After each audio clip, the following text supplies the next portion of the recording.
Hello प्यारे student.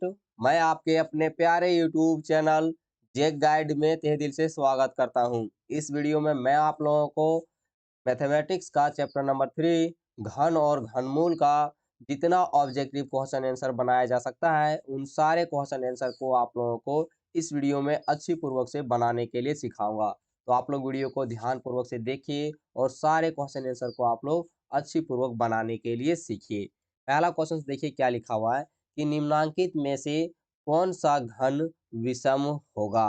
तो इनमें से किसका घन विषम होगा, तो ये आप लोग को ध्यान रखना है। तो इस बात को आप लोग ध्यान रखिए कि सम संख्याओं का जो हमेशा घनमूल होता है वह सम होता है और विषम संख्याओं का हमेशा जो घनमूल होता है वह विषम ही होता है। तो आप देख सकते हैं कि इनमें से विषम संख्या कौन है, तो 49 है। इसका जो घन होगा वह विषम होगा। ठीक है।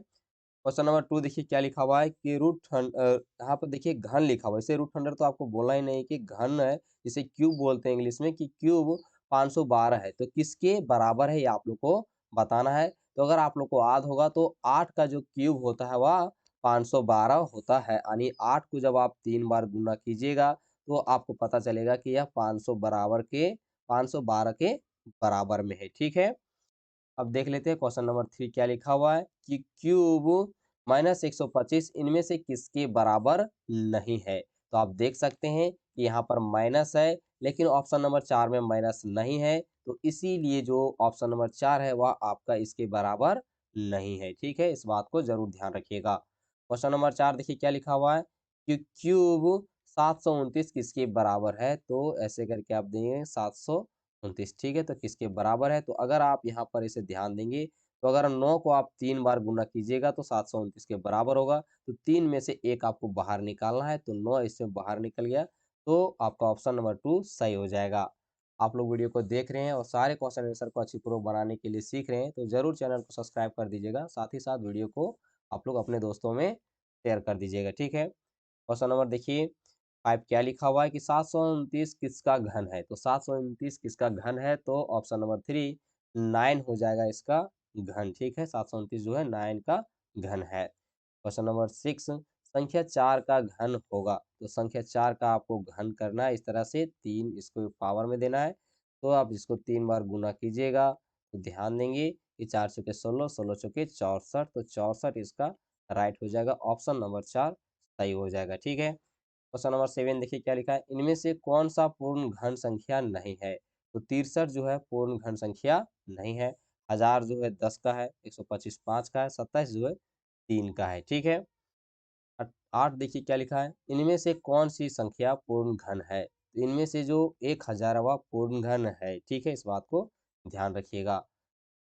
क्वेश्चन नंबर 9 देखिए क्या लिखा हुआ है कि 64 का घनमूल होगा। तो 64 का घनमूल 4 होगा। ठीक है, यानी जब ऐसे क्यूब आप ऐसे करेंगे 64 को, तो 64 आप देखिएगा, तो 64 जो है 4 गुने 4 गुने 4 होता है, तो एक बाहर निकल जाएगा, तो 4 बाहर निकल गया, तो ऑप्शन नंबर 4 आपका सही हो जाएगा। ठीक है। क्वेश्चन नंबर देखिए 10 क्या लिखा, 125 का घनमूल है। तो 125 का घनमूल किसका है, तो 5 का है। ठीक है, मैं यहाँ पर आप लोग को लिख दे रहा हूँ ताकि आपको 10 तक लिख दे रहा हूँ ताकि आपको चीजें ध्यान में रहे। ठीक है, 1 का क्यूब 1 होता है, 2 का क्यूब होता है 8, 9 का क्यूब होता है 27, 4 का क्यूब होता है 64, और 5 का होता है 125, 6 का होता है, देखिए 6 का हो जाता है 512। क्या होता है देख लेते हैं, 636 होने का 6, 636 का 6 256 होता है। ठीक है, 256 होता है। इस बात को थोड़ा सा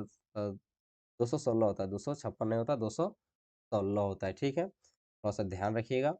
आगे देख लेते हैं आपका 7 का क्या होता है। तो 7 का जो यहाँ पर 3 होगा है ना, 7 का क्यूब होता है 343, 8 का क्यूब होता है 512, और 9 का क्यूब जो होता है वो 729 होता है, और 10 का क्यूब होता है 1000। ठीक है, कम से कम आप लोग को 10 तक याद करके रखना है। मैं भी ज़्यादा याद करके नहीं रखा हुआ हूँ, 10 तक मुझे भी याद है, मैंने आप लोग को यहाँ पर लिख दिया हूँ, जरूर ध्यान कर से याद कर लीजिएगा, यहीं तक आप लोग को एग्जाम में पूछेगा। ठीक है।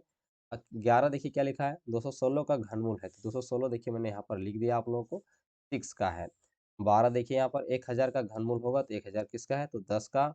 13 31 किसका है? तो 11 का है। ठीक है, इस बात को थोड़ा ध्यान रखिएगा कि आप 11 को 3 बार गुना कीजिएगा तो 13 31 आपका आ जाएगा। क्वेश्चन नंबर देखिए 14 क्या है कि 17 28 का घनमूल है तो 12 का 17 28 होता है। 15 देखिए क्या लिखा है, 27,000 का घनमूल होगा तो 27,000 का घनमूल हो जाएगा 30। ठीक है। क्वेश्चन नंबर 16 देखिए क्या लिखा है, 32.768 का घनमूल क्या है? तो 3.2 इसका सही हो जाएगा। 17 देखिए 27/64 का घनमूल होगा तो 27 किसका? तो 3 का घनमूल है, 64 किसका? 4 का, तो 3/4 आपका सही हो जाएगा।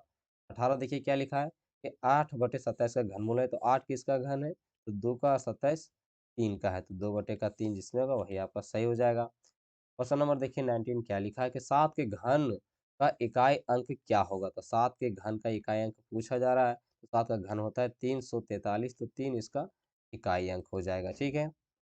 क्वेश्चन नंबर देखिए 20 क्या लिखा हुआ है कि 108 को किस सबसे छोटी संख्या से गुना करें कि वह पूर्ण घन संख्या बन जाएगी? इस तरह के सवाल को आप लोग को ध्यान रखना है। सबसे पहले 108 लिखा है तो 108 लिखिए। अभाज्य गुणनखंड इसका कीजिए। ठीक है। अभाज्य गुणनखंड कीजिएगा 3 से तो 3 तिया 9 3 छक 18 फिर 3 से दीजिएगा तो 3 एकम 3 3 दूना 6। ठीक है। 3 से दीजिएगा तो कितना होगा? 3 चौके 12 और 2 से दीजिएगा तो 2 दूना 4 फिर 2 से दीजिएगा तो 1। आप गौर कीजिएगा तो घनमूल में 3 का जोड़ा होता है। ठीक है। इसमें देखिएगा 3 तो 3 बार है लेकिन 2 ही जो है 3 बार नहीं, तो इसमें कमी कितनी है की है? तो सिर्फ 1 2 की कमी है। इसको पूर्ण घन बनाने के लिए किससे गुना करना होगा? तो 2 से गुना करना होगा। ठीक है, इस बात को ध्यान रखिए। क्वेश्चन नंबर देखिए 21 क्या लिखा है, किसी संख्या को 4 से गुना किया जाए तो उसका घन कितना गुना हो जाएगा? देखिए अगर कोई भी संख्या है और उसे 4 से गुना किया जाए तो वो जो संख्या है वो कितना हो जाएगा? 64 गुना हो जाएगा। इस बात को आप लोग को ध्यान रखना है। वीडियो पसंद आया होगा तो ज़रूर चैनल को सब्सक्राइब कर दीजिएगा और वीडियो को दोस्तों में शेयर कर दीजिएगा। साथ ही साथ लाइक कर दीजिएगा, कोई भी पैसा नहीं लगता है। ठीक है। और घातांक और घात का जो है वीडियो मैंने ऑलरेडी अपलोड करके रखा हुआ हूँ, तो ज़रूर आप लोग देख लीजिएगा और अच्छे तरीक़ा से सारे चीज़ों को समझ लीजिएगा। ओके, तो मिलिए आप लोग नेक्स्ट वीडियो में।